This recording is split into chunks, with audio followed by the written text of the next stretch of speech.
Si est une triste nouvelle pour le monde de la musique, à 99 ans, Marcel Zanini, musicien et chanteur de jazz réputé s'est éteint ce mercredi 18 janvier à l'hôpital à Paris, a indiqué à l'AFP son fils Marc-Édouard Nab, dont le vrai nom est Alain Zanini, écrivain controversé parfois monté sur scène avec l'artiste.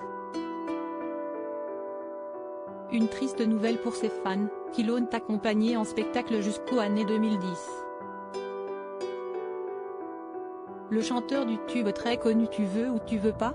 Adapté d'un succès du brésilien Wilson Simonal, Nem Vem Que Nao Tem, s'est en effet produit sur scène dans diverses formations jusqu'à ces dernières années, grâce à la clarinette et au saxophone qui ont fait sa gloire pendant toute sa carrière.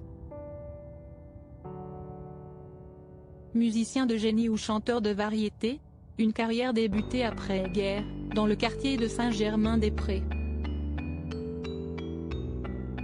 À l'époque, le jeune homme né à Istanbul le 7 septembre 1923 est déjà musicien. Après son arrivée à Marseille enfant, il a appris ces deux instruments qui lui offrent la liberté de création dont il a toujours rêvé.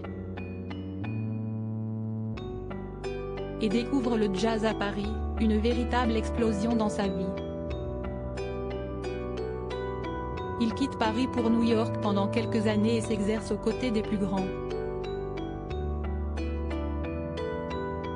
Si le grand public le connaît ensuite comme un chanteur de variété, avec son chapeau et ses grosses lunettes, l'homme refusera de chercher la célébrité, déclarant en interview pour La Dépêche que ce n'était pas son genre de harceler les journalistes pour passer à la télé. Il avait aussi refusé de surfer sur le succès de son tube, qui le satisfaisait simplement parce que grâce à cette chanson, je fais mon métier et ça fait 36 ans que ça dure. On m'a même proposé au moins 15 fois d'en faire de nouvelles versions, plus modernes. Mais bon, moderne, je ne sais pas très bien ce que ça veut dire. Et puis ce disque était très bien comme ça, avait-il même déclaré. Une foi en la musique qu'il aura gardée jusqu'au bout, dans son quartier de Montparnasse. Et dont on se souviendra pour toujours.